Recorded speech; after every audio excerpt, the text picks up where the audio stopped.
Hi guys, welcome again to Links FF. Right now, I'm gonna do a quick unboxing of something so exciting. Actually, yung nakita ko siya, sabi ko sa sarili ko, I need to do this one. Anyways, I'm gonna show you guys clear.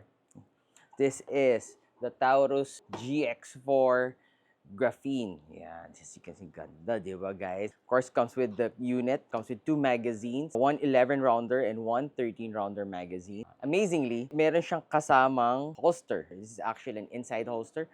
Meron siyang small keychain na pwede rin gamitin as a dismantling tool. Meron rin siyang an extra cover plate for the stick mount or the Toro mount, chamber flag, and an extra backstrap to adjust on your preference for your grip. So I'll just get one unit and kunin ko na rin yung 13-rounder magazine. This is again the Taurus GX4 Graphene Toro model, which is the Taurus Optic Ready option na pwede kang maglagay ng red dot dito. Safety first, let's check on the kung may okay naman siya.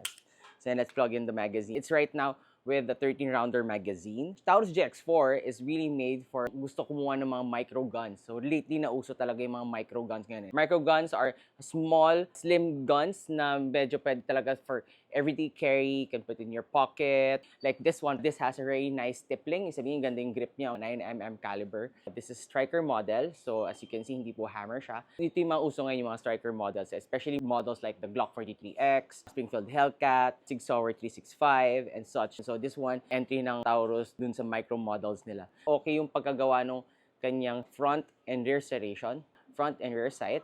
Yan, meron siyang design dito sa taas, unusual design. Not all the GX4 has this design. Maybe this is yung talagang pinapakita yung graphene edition niya. It's a nice lightweight unit, really perfectly balanced for the budget-friendly na micro gun. Sobrang what's nice about Taurus, they really make budget-friendly guns and very practical. So you can be able to afford this beautiful unit. Let's try out the trigger, kung kamusta. Oh wow, ang ganda ng reset ng trigger niya. I tried this once time in the range and I tried original GX4. I like the handling.